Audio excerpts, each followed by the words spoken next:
press and all the accolades, but it's fine with us. And if you're looking for that, then you're in the wrong position, I think. Towards the end of the 23-0 rout in the NFC Championship game last January, San Francisco humiliated the Bears by lining up a 260-pound lineman in the backfield. This fall, Coach Ditka got his revenge in the final moments of the 26-10 victory over the San Francisco 49ers. Ditka sent in a 325-pound rookie defensive tackle to carry the ball. The following Monday night, in front of a national TV audience, a star was born. All of this press is so up. 46 defense that has given so many people so many fits and so many sleepless nights. Clark is split wide to the left. Wilson is out to the right. Pitches back to Wendell Tyler. He's chased and down. Down by Al Harris and Mike Singletary. You're talking about a big linebacker. That Al Harris is about 6'6", over 250 pounds, number 90 there. That's a big linebacker. Now, in that play, Roger Craig had to block him. That's what you call a mismatch. Talking about a 6-foot guy blocking a 6'5" guy. Al Harris just kind of stood there, boom, took him off, tackled Tyler. Had a pinched nerve in his neck. Second down, 5 from the Bears 40. Montana gives to Tyler. Tyler, with some room, is finally tripped up by Hartenstein, but he got a 49er first down, a gain of 8.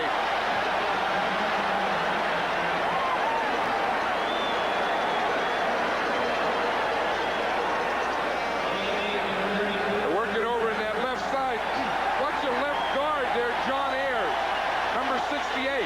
He does a good job. He just takes his guy, Richard Dent, just pushes him to the outside, and Wendell Tyler cuts right inside. I say, you know, Richard Dent had a big game last week. So far in this first half, we haven't heard his name yet. They're handling him pretty well. Only when you said he was blocked.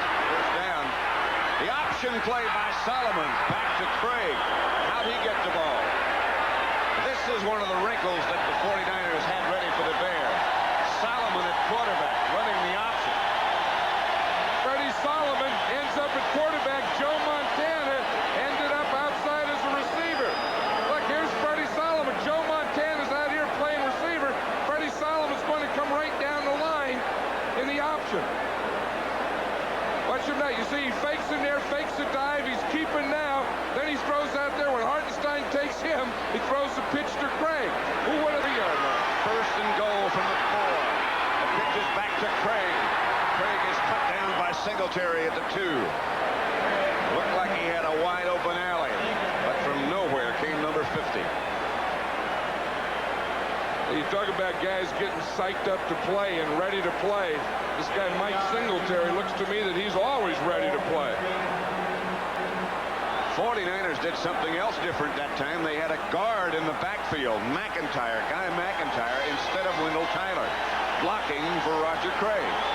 That was one of the plans that they have, also to help in their pass protection. If they were having trouble with pass protection, they're going to put McIntyre in the backfield. Tyler's back, and Tyler is smacked in the backfield by Richard Dent.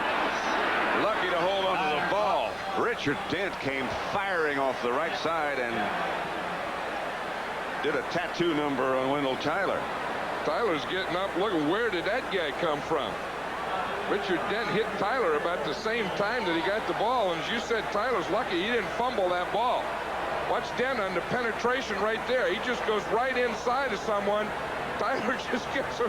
Holy moly. Richard Dent from Tennessee State. Really quick and a very, very strongly developing player. He's going to be great. Montana has the ball batted away. He was looking at Bright Park. And we'll have a 14 for the 49ers on the field in a moment. Ray Wershing. Dan Hampton knocked it down. It was both Hampton and Dent were given the rush on that side. And it looks like Hampton knocks it down. Dent is to his right. Hampton is number 99. He starts out there to his pass rush. Just get that big left hand up and knocks the ball down. Here's the play we were talking about where Guy McIntyre, backup guard, is playing halfback. Now he's going to lead block on Gary Fencing. What would you think if you're the safety and you look up and you see a guy coming at you and you look at he's a 260-pound guard. Watch McIntyre coming, fencing. Well, they told me I was supposed to take on a running back out here. Where'd that guard come from? For some reason, Mike Singletary has gone out of the game. Now he comes back in over from the Bear sideline. Here comes. He was livid. He was mad at the coach and the sideline. They changed their mind. Said, okay, go back in. Singletary's fired up.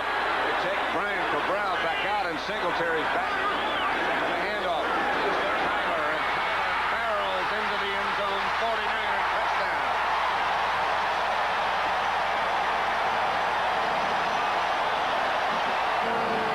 Now what you think is, here it is. Here's Guy McIntyre here, the extra guard. He's going to come in and block in here in Hampton, and Tyler carries the ball through here. And that's a pretty big fullback when you get 270-pound Guy McIntyre. Look at him lead in there. He collapses that pocket pretty good for you. Pretty impressive performance by McIntyre. Good blocking. 49ers 13-0. Guy McIntyre was leading on that play. Well, he's playing guard now. Earlier in the game, we saw him a couple times. In fact, one big touchdown where he was in the backfield. Remember that? Here's the play to Wendell Tyler, but here's Guy McIntyre, the guard. They call this formation Angus. See, now, anytime you get a guy like that, it's like a bull backfield. Bull, Angus, big guy, collapsing piles, knocking guys down, little backs running through, touchdowns, Angus formation. Got the big Bowl, and the architect of their triumph is Bill Walsh. And Bill, you even had some veer plays. You didn't even block on some of the defensive ends when you hit Wendell Tyler on that play to the right side. That was one of the big plays you had in the first Well, it was a half. great play for us, and it was about the only thing we could find to move against that defense. But I really gratified the fact that we dealt with that defense effectively, and we'd heard for some time that we couldn't. All right, at the other end of the line. Things we wanted to do too early, but they're an excellent football team, and I wish Bill and his team all the success in the world. We got a lesson today. Where do you take this football team from here? Do you kind of start all over and rebuild, or do you think this is a building step? No, we're okay. You know, in football, either you teach or you learn. We learned today, and you know, it'll be valuable to us in the future. We'll be a better football team next year. We just got to go to work on some basic things that we didn't do very well this year, and we're going to throw the ball a little bit better. That's all. Protect, and that should help us. Mike, the football team, of course, learned in this ball game. I guess you learned something, too, as a head coach, being in a championship game for the very first time, and going against a guy like Bill Walsh. Well, I think Bill did a great job, as I said. They came out attacking, and they attacked, and that's what football is all about. It's a war, and if you attack the other guy and keep him off balance enough, you usually make something good happen, and that's what they did today. And I just have to give them all the credit in the world, and but we will be back. Believe me, we will be back. Thanks for being with us, Mike. Fred. All right. From behind win in 5 weeks. Ahead lay the game the Bears have been pointing towards since the end of last season. When the 49ers pounded the Bears 23-0 to win the NFC title in 1984, it was a defeat that fueled Chicago's desire to become champions in 1985. They took a giant step in that direction as the offense systematically dissected the defending world champs, mounting scoring drives on 3 of their first 4 possessions. Chicago raced to a 16-0 lead, then pounced on every mistake made by the San Francisco offense.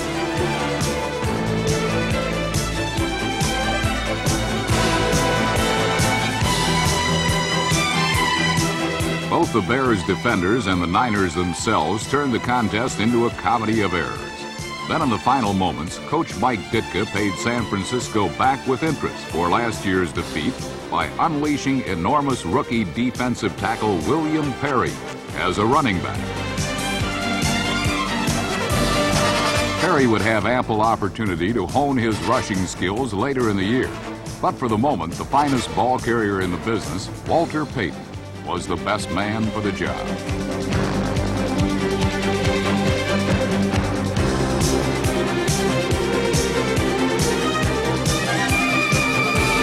Payton scored twice and ran for 132 yards as Chicago exacted a harsh measure of revenge against San Francisco.